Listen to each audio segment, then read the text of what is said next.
બનાસકાંઠા જિલ્લાના અમીરગઢ તાલુકામાં તંત્રની બેદરકારીના કારણે ગંભીર સમસ્યા ઊભી થઈ છે. ઇકબાલગઢથી જૂની સરોત્રી જતા માર્ગ પર પાસે પડેલા ભૂવાને કારણે વાહન ચાલકોમાં ભયનો માહોલ જોવા મળી રહ્યો છે. અમીરગઢના ઇકબાલગઢથી જૂની સરોત્રી જતા માર્ગ પાસે પાણી પુરવઠા વિભાગની ઘોર બેદરકારી સામે આવી છે. પાણીની પાઇપલાઇનમાં લાંબા સમયથી ભંગાણ હોવાને કારણે માર્ગની બાજુમાં ભૂવો પડી ગયો છે, જે હવે જોખમરૂપ બની ગયો છે.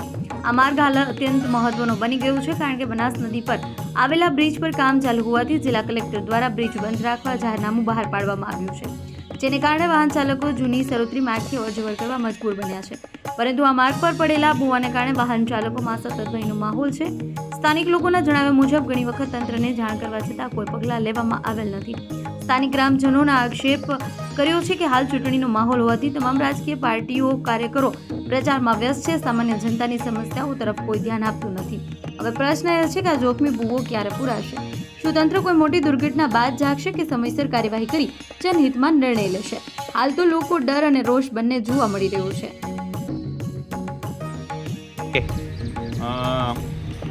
આ જે વિશ્વેશ્વરનો રસ્તો છે એ રસ્તા ઉપર હાલ બધાથી આ બાજુ ગામડા આવેલા છે. ખારા, અંડીવાડા, બાળુંદ્રા, બનાસ નદીના પુલનું જે કામ ચાલુ છે એટલા માટે બધા સાધનો અહીંયાથી ચાલે છે.